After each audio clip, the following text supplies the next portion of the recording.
From New York, this is Democracy Now! Why you all want to control our bodies, I will never, ever know. And I know that many of you have daughters. Lawmakers passed the most restrictive abortion ban in the country in a direct challenge to Roe v. Wade. Doctors who perform abortion could face life in prison.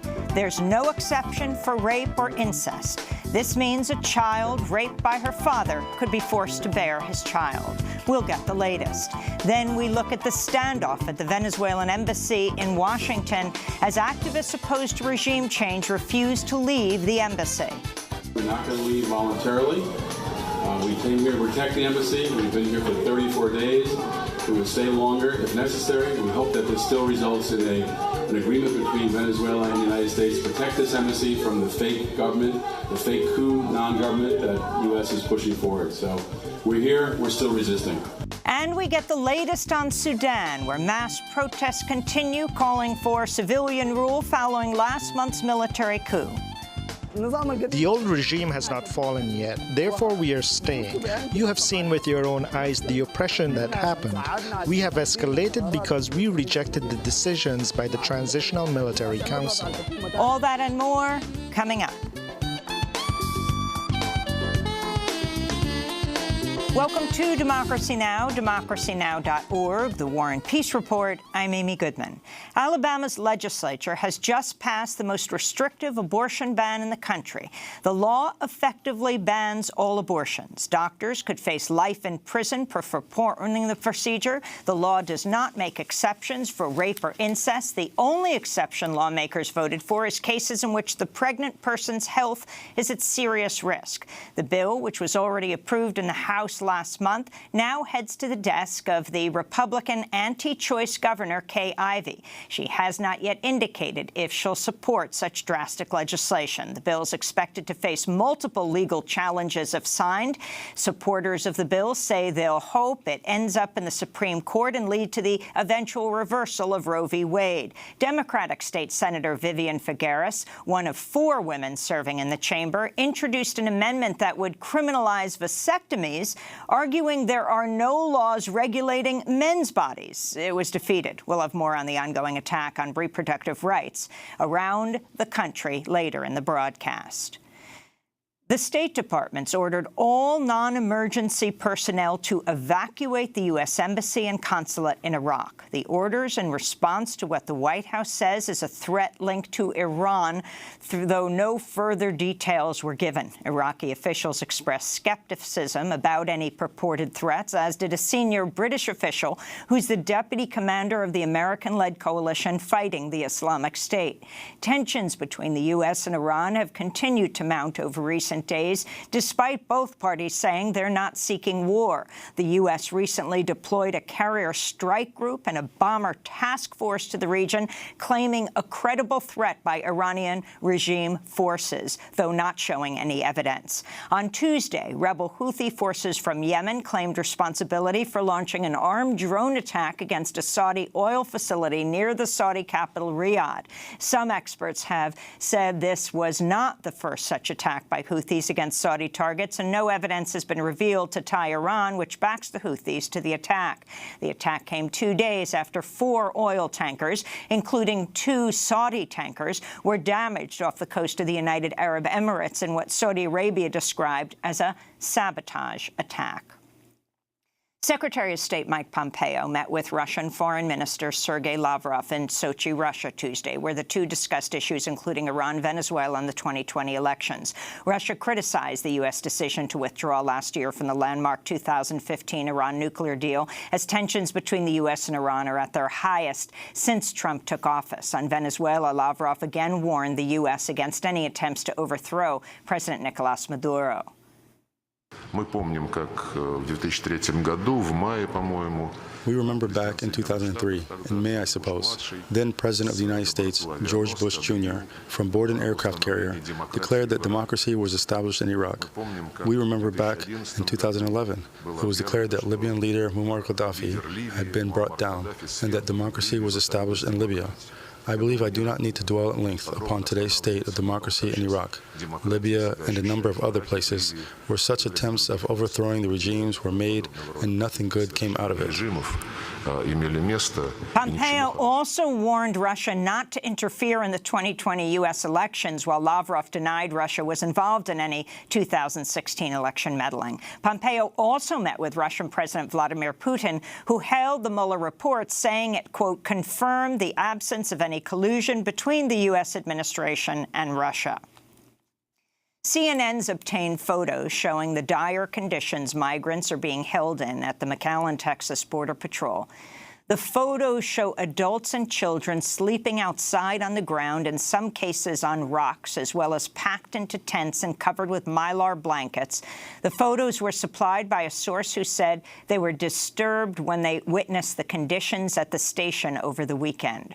Responding to the report, an official from the Department of Homeland Security said, quote, the border security and humanitarian crisis continues to worsen. Current facilities and funding are inadequate for migrant flows, unquote. In related news, CNN is reporting this morning that the Transportation Security Administration's planning on sending hundreds of officials to the southern border to address increased migrant arrivals. Pennsylvania has become the latest state to go after Purdue Pharma for its role in producing and marketing the highly addictive opioid OxyContin. Purdue allegedly targeted senior citizens and the military when pushing the drug. The lawsuits state, quote, even when Purdue knew people were addicted and dying, Purdue treated patients and their doctors as targets to sell more drugs. Tragically, each part of Purdue's campaign of deception earned the company more money and caused more addiction and death. According to reports Tuesday, Donald Trump Jr. has agreed to answer questions from the Senate Intelligence Committee after the Republican-led panel subpoenaed him last week to return to Capitol Hill to testify about his role in matters related to the Russia investigation. He'll reportedly sit for 2 to 4 hours of questioning on a number of agreed-upon topics next month. San Francisco has become the first major U.S. city to ban the use of facial recognition technology by police and other city agencies. Under the new rules, city agencies would need to obtain permission from the city's Board of Supervisors before implementing any new surveillance technologies. The biometric technology can still be employed at San Francisco's airport since it's controlled by the federal government. Matt Cagle, an attorney with the ACLU of Northern California, hailed the decision and said such technology, quote, provides government with unprecedented power to track people going about their daily lives. That's incompatible with a healthy democracy, he said. Experts have also warned about racial and other kinds of bias.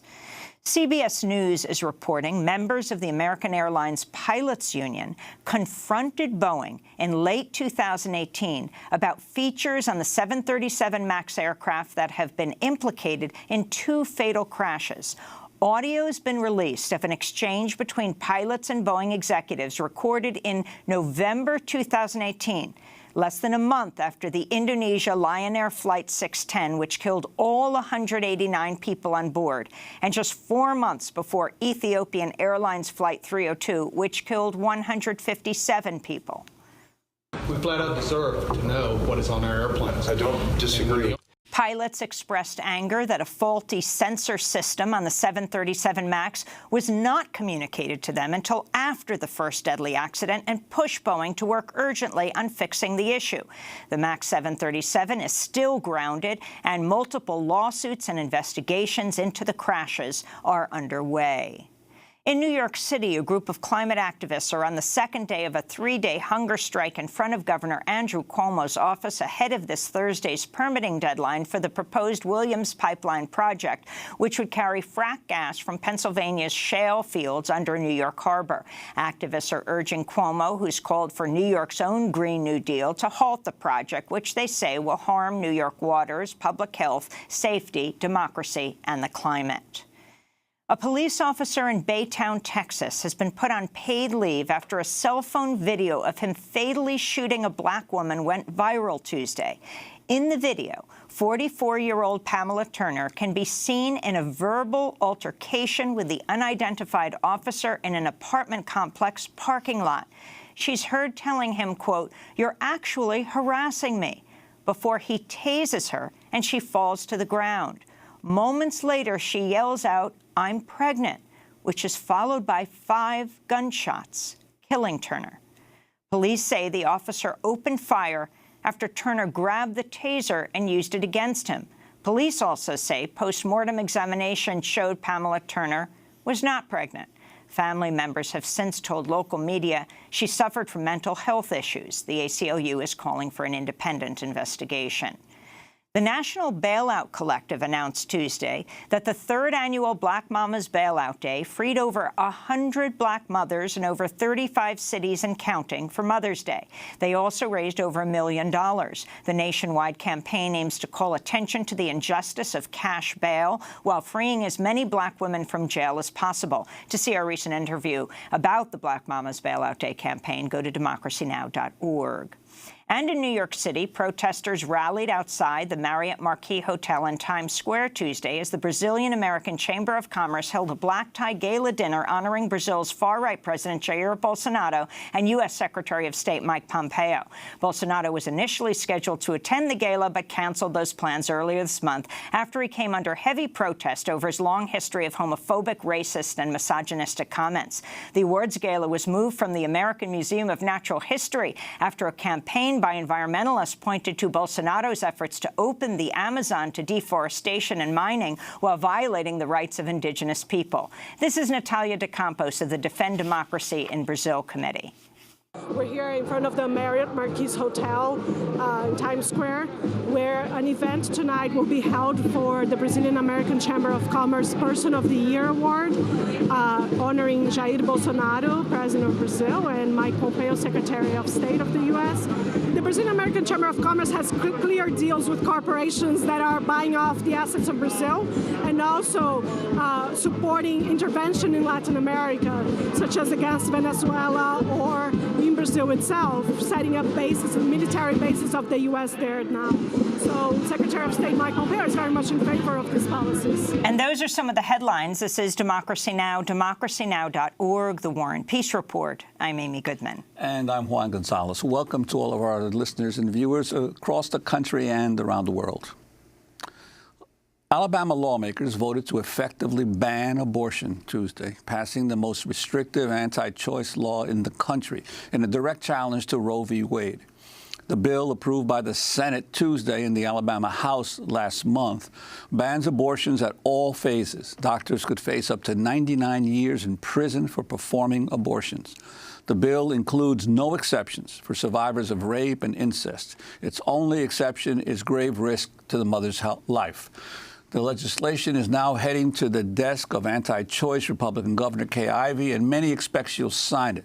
Opponents say they'll challenge the bill in court should it become law. But that's precisely the point. Architects behind the legislation want to use it to challenge Roe v. Wade, which recognizes the constitutional right to an abortion. Just one day before Alabama passed the legislation, Supreme Court Justice Stephen Breyer issued what many considered a dire warning from the bench, implying that Roe v. Wade is in danger. He wrote the comments in a dissent for an unrelated case in which the court voted to overturn a 40-year-old precedent. Breyer wrote, quote, "Today's decision can only cause one to wonder which cases the court will overrule next." This attack on reproductive rights is playing out in state legislatures across the country. Also on Tuesday, the Republican-led Michigan Senate passed bills to ban the most common method of second trimester abortion and criminalize abortion providers. Democratic Governor Gretchen Whitmer is expected to veto the legislation. Last week, Georgia Republican Governor Brian Kemp signed one of the most restrictive abortion laws in the U.S., banning abortion when a fetal heartbeat can be detected, which often occurs at around 6 weeks into pregnancy, before many women even realize they are pregnant. The new law is set to take effect on January 1, 2020. Ohio Governor Mike DeWine also signed into law a 6-week abortion ban last month. The legislation does not include exceptions for cases of rape or incest. Well, for more, we're joined by Monica Simpson, Executive Director of Sister Song, a woman of color reproductive justice collective. She's in Denver today, but she's based in Atlanta, Georgia. And we're joined by Jessica Mason-Piccolo, legal analyst and vice president of law in the courts at Rewire. She's the co-author of Crow After Roe, How Separate But Equal Has Become the New Standard in Women's Health and How We Can Change That. Her forthcoming book, written with Robin Marty, is The End of Roe v. Wade, Inside the Right's Plan to Destroy Legal Abortion. We welcome you both to Democracy Now! Jessica, let's begin with you. Explain what just happened in Alabama. What just happened in Alabama is that lawmakers launched a full frontal attack on legal abortion in the state and across the country with a law designed specifically to challenge Roe versus Wade in the long term and in the short term, sow chaos in the state of Alabama for folks who need access to abortion. And could you talk about Justice Breyer's warning, how that specifically might relate to Roe v. Wade in terms of his dissent in an unrelated case? Absolutely. On Monday, the Supreme Court issued a 5-4 decision in effectively a tax case. And Justice Thomas took the lead in that decision and upended 40 years of precedent. And that, on the face, has absolutely nothing to do with abortion rights. But as Justice Breyer noted, the path that the court took in getting to the outcome has absolutely everything to do with abortion rights when we look at the conservative wing of the court looking to enact an agenda that lawmakers at the states have volleyed up for them in these anti-choice bills. And so what Justice Breyer did was go through the concept of stare decisis and precedent that the majority in this decision had overturned and suggested how that they could do the same thing when it came to other areas like abortion rights and contraception, for example. This is Alabama State Senator Linda Coleman Madison speaking at the debate yesterday before Alabama voted an almost total abortion ban. This bill to me appears to be about control. When the dust settles and if this bill passes on a roll call vote, you will be telling your wives, your daughters, your granddaughters, and those who support this bill that you don't value the worth of women, regardless of how educated, how sound of mind, how competent, how knowledgeable, no matter how many degrees they have, or how many of these same women you have paid your hard-earned money to educate, that their voice does not matter. We don't trust you to make a decision that is the most personal and precious decision about your own body. And that includes your offsprings, your grandchildren. So that's Alabama State Senator Linda Coleman Madison speaking just before the Alabama State Senate followed the example of the Alabama House of Representatives and voted for the almost complete abortion ban.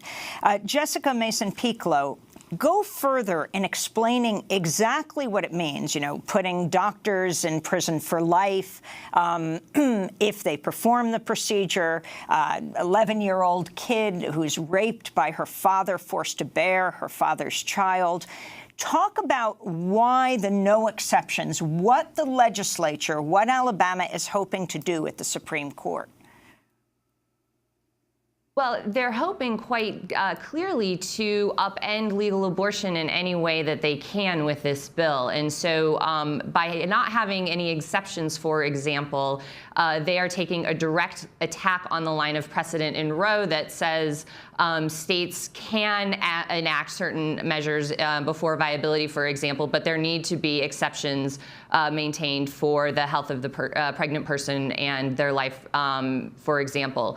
What is really happening here, though, that I think is most important to dive into is that lawmakers have said very specifically that they know this bill is unconstitutional, that their design by passing this is to force a court challenge. And Republicans have spent the last 2 years packing the federal courts with ideologues who have promised, if given the opportunity, to upend Roe versus Wade. So this is a political campaign that is being waged in the courts right now because conservatives and Republicans really feel that they have the advantage here.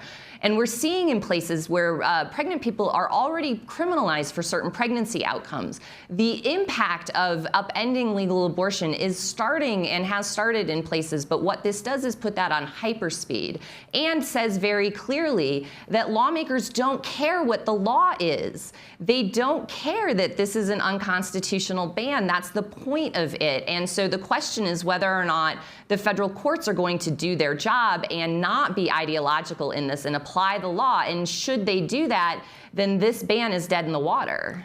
Now, Monica Simpson, you're usually based in Georgia. Could you talk about what's been happening in your state and this whole issue of this political offensive by the anti-choice forces? Clearly, there is an effect, an attempt not only to overturn Roe v. Wade, but also to mobilize the anti-choice movement as we head into the presidential elections next year.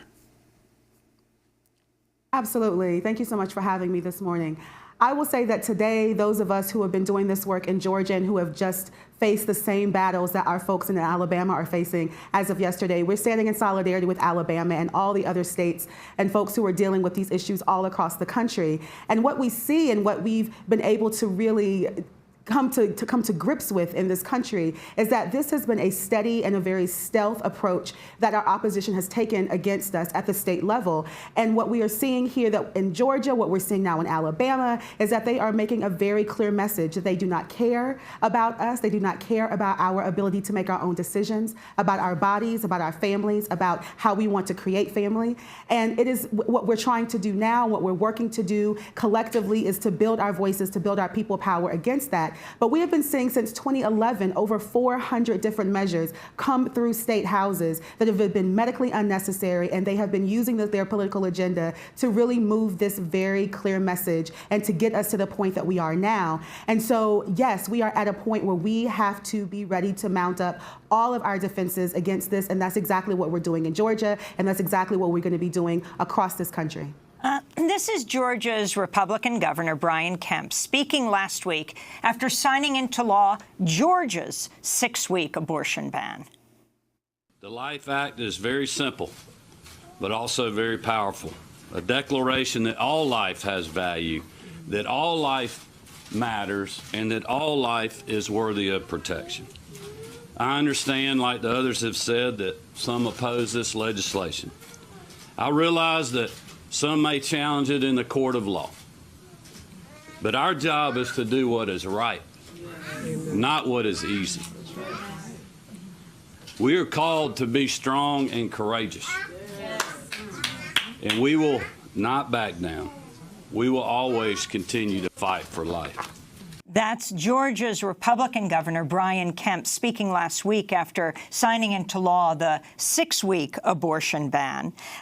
Stacey Abrams, the Democratic politician who narrowly lost to Brian Kemp, who was the Secretary of State, the Republican governor's race, tweeted after the bill was signed into law, "Bad policies like the forced pregnancy bill are a direct result of voter suppression. If leaders can silence Georgians' voices at the ballot box, they can ignore Georgians' voices when in office. We will fight back in court and at the voting booth," she said.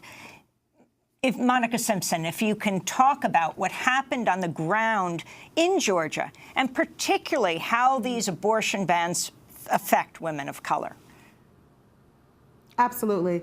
On the ground, we have been working together collectively. We, across different organizations, across our sectors of reproductive health rights and justice, formed the Georgia Coalition for Reproductive Health Rights and Justice to be in lockstep, to be in in connection with each other as we were fighting on the ground, moving at the grassroots level all the way up to our state house to make sure that we were educating our communities, amplifying the needs and the voices of the most marginalized in our community to really fight back against this. And what's interesting whenever I hear Kemp say that we need to make courageous decisions and that we should not make the easy decisions. There are so many things that Georgia could be actually fighting for that would actually impact the lives of those living in the margins. We are a state where we are at the very bottom when it comes to maternal mortality. And we see that Black women are dying at a rate 4 times higher than white women in childbirth.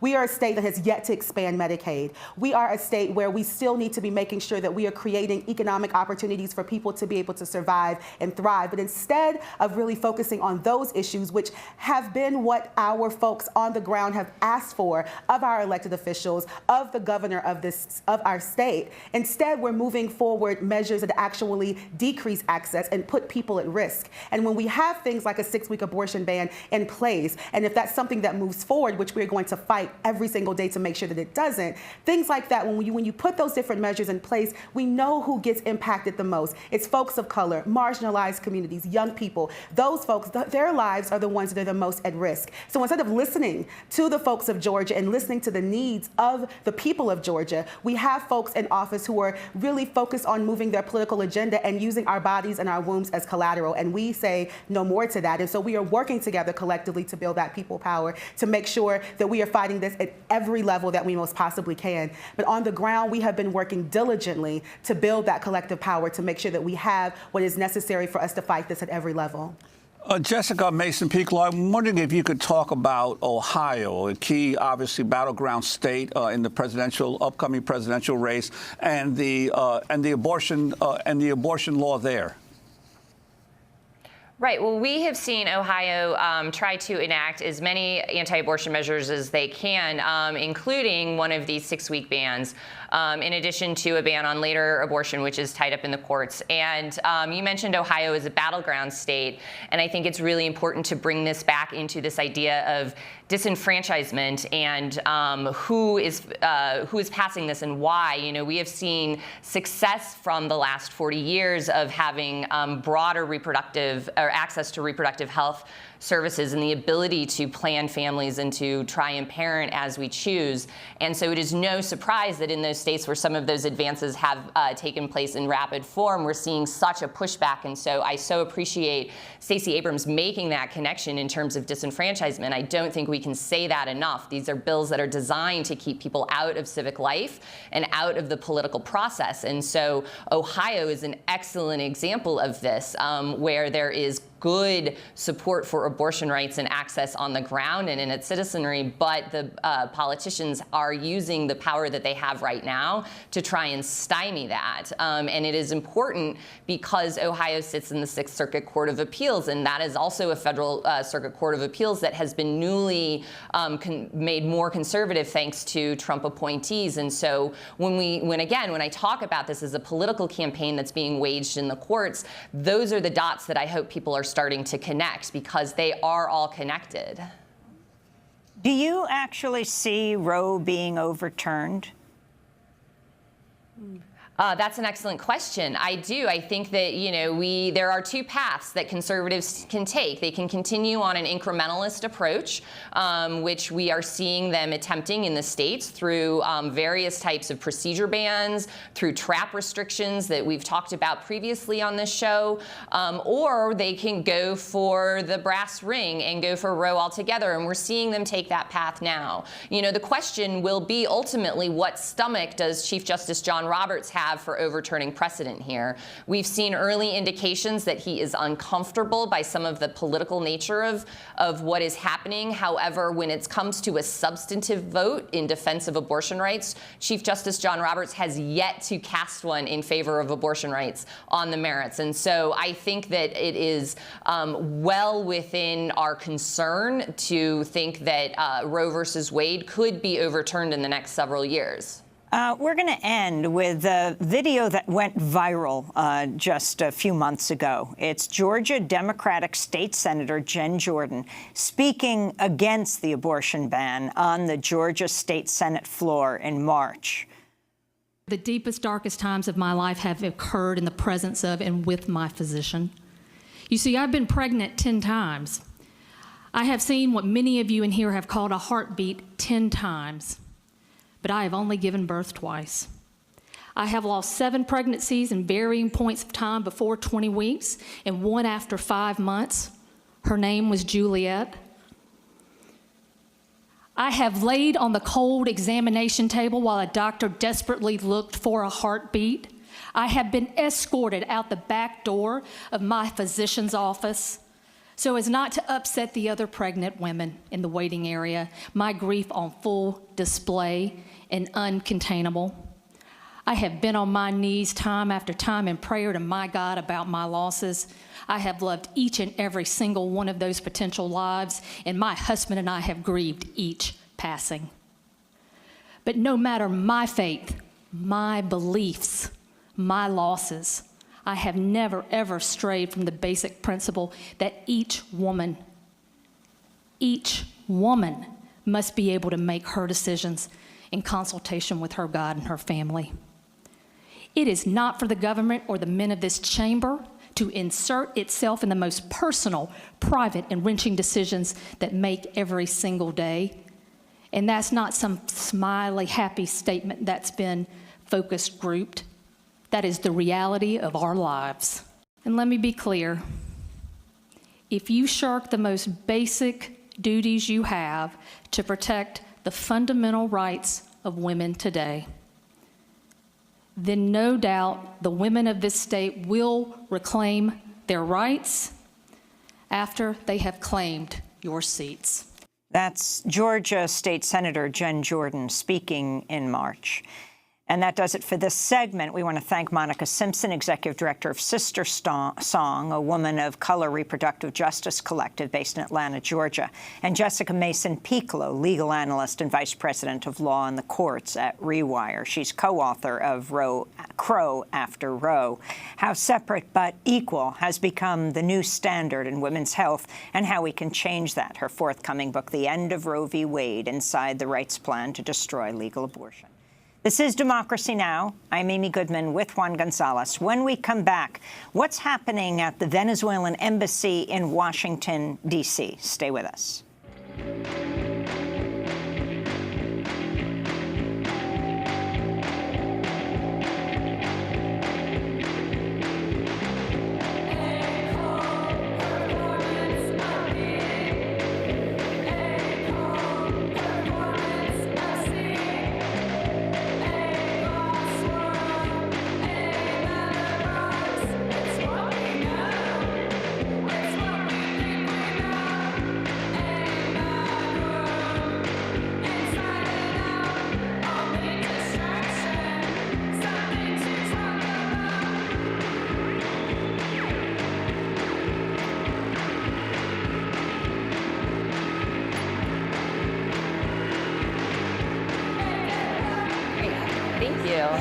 Thanks for all your help.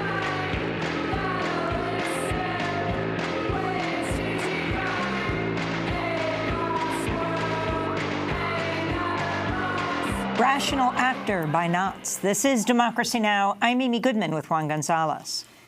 In Washington, D.C., 4 activists remain in the Venezuelan embassy after police raided the building Monday night. Activists with Code Pink, Answer Coalition, and Popular Resistance have been inside the building since late April at the invitation of Venezuela's government in order to prevent it from being taken over by Venezuela's U.S.-backed opposition led by Juan Guaidó. Last week, authorities cut off water and electricity to the Venezuelan embassy. As they were on the verge of being raided Monday, activists released a video statement vowing to continue the fight. We're not going to leave voluntarily. We came here to protect the embassy. We've been here for 34 days. We will stay longer if necessary. We hope that this still results in an agreement between Venezuela and the United States to protect this embassy from the fake government, the fake coup non-government that the U.S. is pushing forward. So we're here. We're still resisting. To find out more, we're going to Washington, D.C. to speak with Medea Benjamin, co-founder of Code Pink, one of the activists living inside the Venezuelan embassy in Washington, D.C., demanding the embassy not be turned over to the Venezuelan opposition leaders. Medea, welcome back to Democracy Now! Explain the standoff right now. It's a remarkable situation, Amy. 2 days ago, the police came in with a fake eviction notice. It was written on a piece of paper that had no letterhead, no seal, no signature. We didn't know who it came from. And the police read this out as if it were an official eviction notice. Our lawyer, who has been fantastic, Mara Verheyden-Hilliard, went to speak to the people remaining in the embassy, and they discussed the situation and said they were not going to leave. The only way they would leave is once there is an arrangement between Venezuela and the United States as to what will happen to both embassies, an arrangement that respects the Vienna Convention. And so the police cut the locks on the doors, and they read the eviction notice, and our brave heroes inside the embassy said that they would not leave. We all thought that this was the end, that they were going to be carried out. The Guaido supporters outside were cheering, and instead the police turned around, closed the doors, put the lock back on, and left. And so that is the situation today. Nothing happened yesterday. We thought they would come back with some kind of court order. They did not. And the standoff remains. This is quite a remarkable chapter in history where very brave, valiant U.S. citizens, both inside the embassy at the permission of the legal Venezuela government, and people outside who have been facing harassment, being arrested for trying to bring food into the embassy, have held onto that embassy now for 5 weeks and continue to do so. Well, Medea, I want to read from the eviction notice. It read in part, quote, Ambassadors Vecchio and Gustavo Tade have requested and directed anyone who is present on this property to depart from it immediately and to not return without these ambassadors' express authorization. Any person who refuses to comply with these requests and orders to depart from this property will be trespassing in violation of federal and District of Columbia law, may be arrested and criminally prosecuted. But now there's only one problem, Medea. Any embassy is in effect, isn't it international territory? So this whole issue of even the D.C. police being involved in this is questionable, to say the least? Absolutely, Juan. We have the law on our side, invited by the government that is in power, the government that is recognized by the United Nations. It is very clear in the Vienna Conventions in Article 45 that even if there is a rupture of relations between two states, the hosting country has to respect the integrity of the diplomatic premises. The U.S. knows this very well. The State Department knows this very well. And we have been very clear that anybody who illegally enters that embassy to try to evict us is committing an illegal act and will be held accountable. There are people in the U.S. government that also recognize the grave precedent that this would establish, that it would have repercussions against U.S. embassies around the world. We want to protect not only the Venezuela embassy from takeover by an illegal group, but we want to prevent the Maduro government from taking over the U.S. embassy in Caracas. And there is a very easy answer to all of this that has been used since the 1800s, and that is called the protection power agreement, that we get an outside country, a third party, and that party then becomes the one in charge of the building. This has happened in the case of Iran, in Cuba, in North Korea. The U.S. has often used the countries such as Sweden and Switzerland to protect its embassies, and this could be easily done in the case of the U.S. and Venezuela right now. In fact, there are talks between the two countries to do this, and that's why it's so important that we hang on in this embassy until an agreement is reached. And once that protecting power agreement is reached, then the U.S. and Venezuela could potentially talk about other issues as well to try to end this crisis that could otherwise lead not only to a takeover of this embassy and a takeover of the U.S. Embassy in Caracas, but could lead to a U.S. military intervention, a civil war in Venezuela that could rage on for decades. So we are doing this to uphold international law and to prevent a war. And Medea, I wanted to ask you in terms of this whole issue of the legitimate government of Venezuela inviting those protesters into the embassy to protect it. The Washington Post had a very interesting article a couple of days ago, supposedly going behind the scenes of the most recent failed coup attempt, because there have already been 3 this year against Maduro.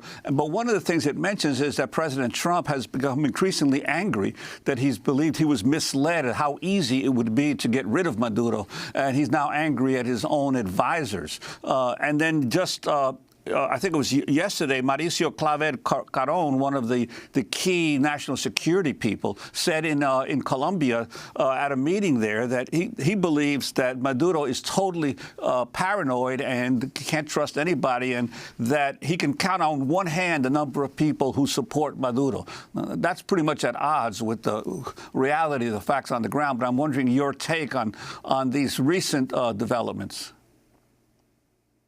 I think the president is understanding that he was given bad information. The really bad actor in all of this is John Bolton, who is itching for an intervention, and that there has to be a walking back of the U.S. position, because the U.S. has now backed itself against a wall, recognizing somebody who doesn't have the ability to create the kind of uprising that Trump was told he did.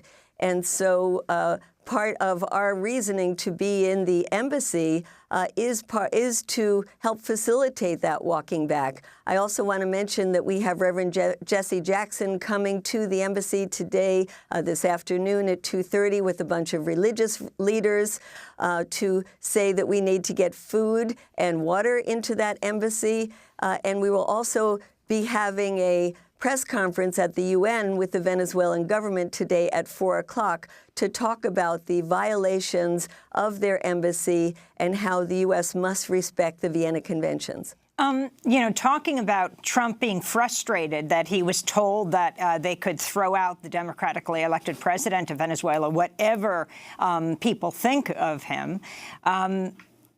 Do you have a sense that now with this, that now Trump is just shifting focus to Iran right now, where possibly he thinks, to the shock of many, he could be more successful? The State Department just today ordering all non-emergency personnel to evacuate the U.S. Embassy and consulate in Iraq. The order is in response to what the White House says is a threat linked to Iran, though no further details were given. Iraqi officials expressing skepticism about any purported threats, as did a senior British official who's the deputy commander of the U.S.-led coalition fighting the Islamic State there. And then you have the expose in the New York Times that the Trump administration has ordered the Pentagon to draw up plans to bring 120,000 troops to the region. You just recently returned, Medea Benjamin, from Iran. Can you respond to what's happening right now? We are very concerned about what's happening now. The U.S. has taken so many measures just in the last year to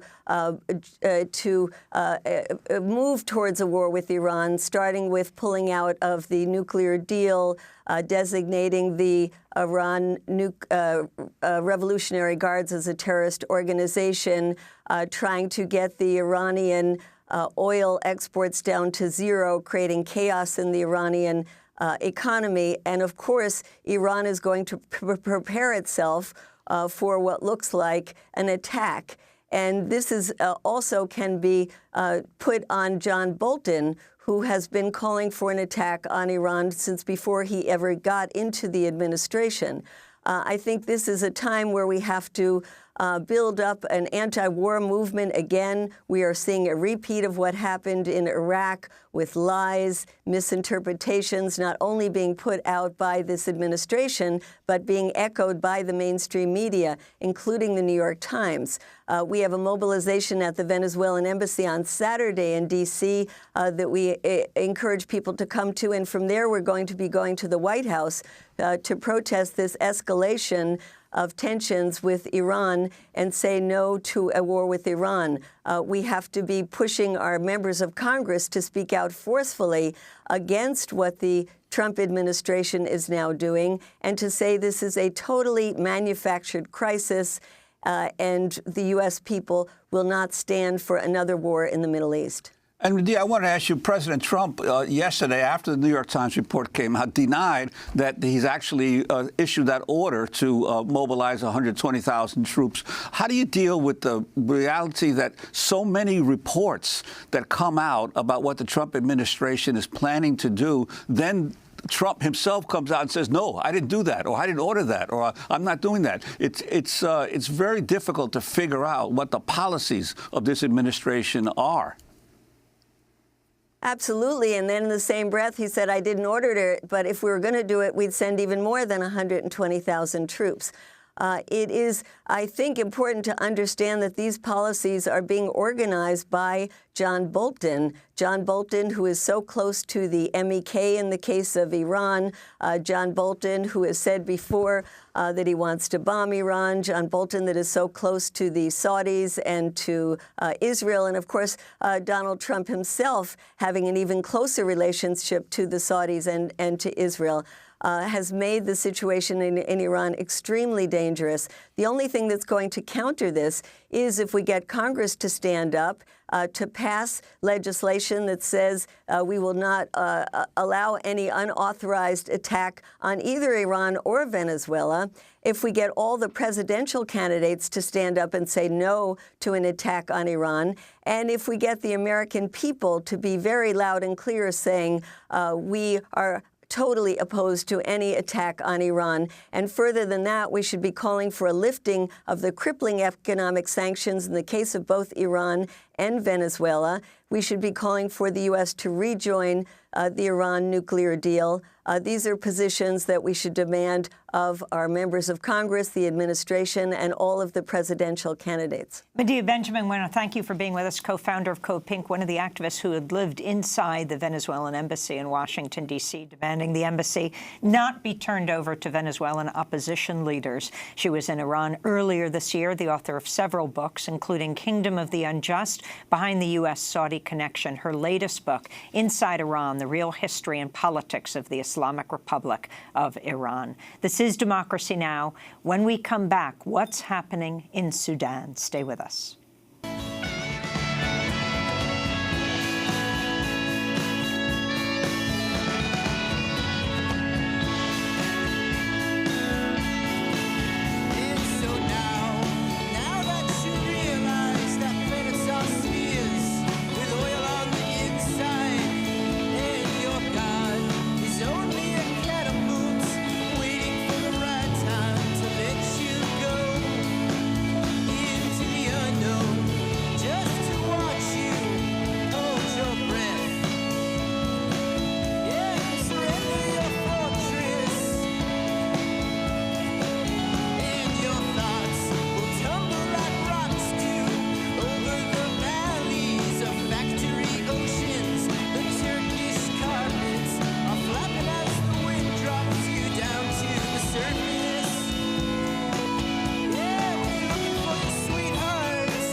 Arms like boulders by the war on drugs. This is Democracy Now! I'm Amy Goodman with Juan Gonzalez.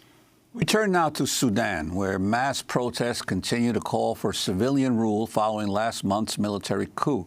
On Monday, Transitional Military Council said that it has reached an agreement with protest leaders on a transitional power structure. Demonstrators have been demanding a transfer from military to civilian rule following last month's military coup that ousted longtime leader Omar al-Bashir. The announcement comes after at least 6 protesters and a member of the security forces were killed when security and military troops opened fire on crowds outside military headquarters in the capital, Khartoum, Monday. Dozens more were injured. Also on Monday, deposed President Omar al-Bashir was charged in the killing of protesters during the popular uprising, which led to his overthrow last month. One of the deaths being investigated is that of a doctor who was shot dead while assisting injured protesters. The Central Committee of Sudan Doctors says 90 people were killed during the months-long and still ongoing protests. Demonstrators have vowed to continue to sit in and march until the government's transition to 100% civilian rule. Well, for more, we're joined by Maureen Al-Nil, a Sudanese activist based here in New York City. She was just in Sudan, where she was detained.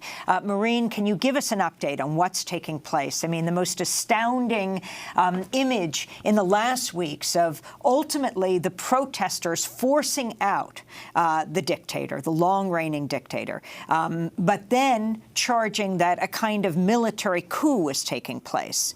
Talk about what's happened. What has happened, the updates since the ousting of Omar al-Bashir, is that the Declaration of Freedom and Change Forces have been in negotiation with the so-called Transitional Military Council. The most recent updates is that with the press conference that happened yesterday, they have announced that they've reached an agreement on a few points. Some of them is that they'll have a transitional period of up to 3 years. First 6 months being for peace building and stopping up the war. They've also agreed on a legislative council that will have 300 members, 67% of which they're going to be elected or appointed by the Declaration of Freedom and Change Forces. 33% are from other bodies not clearly defined yet. They have also agreed on an investigative committee on the events of the massacre of May 13th. And they've also agreed on a committee that's going to be a joint committee between the military and the field committees of the Declaration of Freedom and Change Forces. This basically means the on-the-ground protesters. This committee will be for keeping the safety and security within the sit-in. That kind of indicates that both the Transitional Military Council and the Declaration of Freedom and Change Forces, they're expecting that the sit-in will continue for some time and it's not going to be ending soon.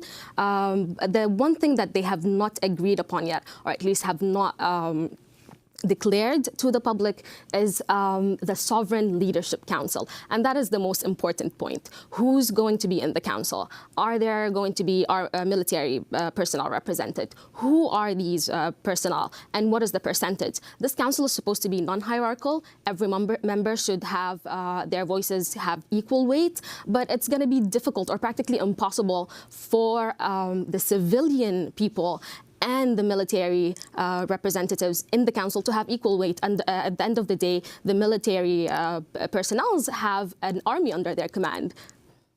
Well, and that's the problem of the popular uprisings that overthrow a long-term dictator, that the opposition is not organized and has its political parties and its organizations in place, but the military obviously does. So it's a lot easier for them to attempt to assume control. For instance, in Egypt and other places, we've seen the popular movements crushed as a result of the fact that the opposition was not united. So how do you see this transition period working itself out? Or do you think that the military is going to try to re-exert itself and maintain control of the country? The protesters have been drawing a lot of parallels with Egypt, and they've been using it as a cautionary tale, reassuring each other that we should take it slow to make sure that the military does not take over and it remains a revolution of the people. Another aspect is that the military is not so united as it might seem.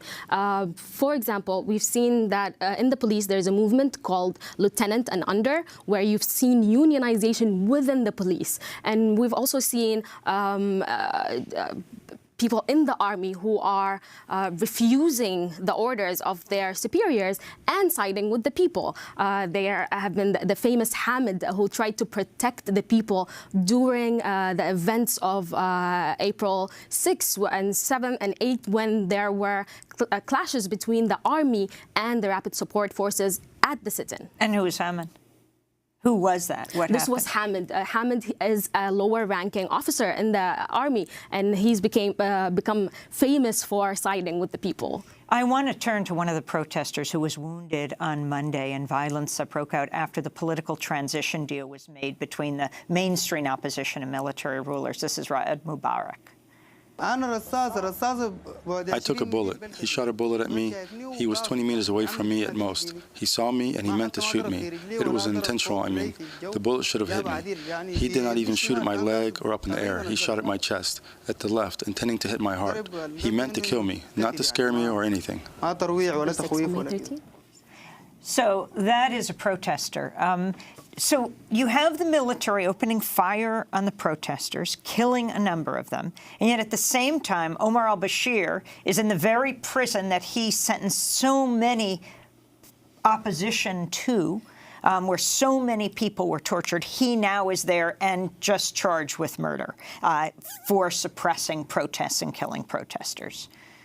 The charges that have been presented at Omar al-Bashir are not sufficient. At the end of the day, if he's charged for killing of the protesters, who has he been ordering? Has he been ordering the military? Then his generals should also be charged.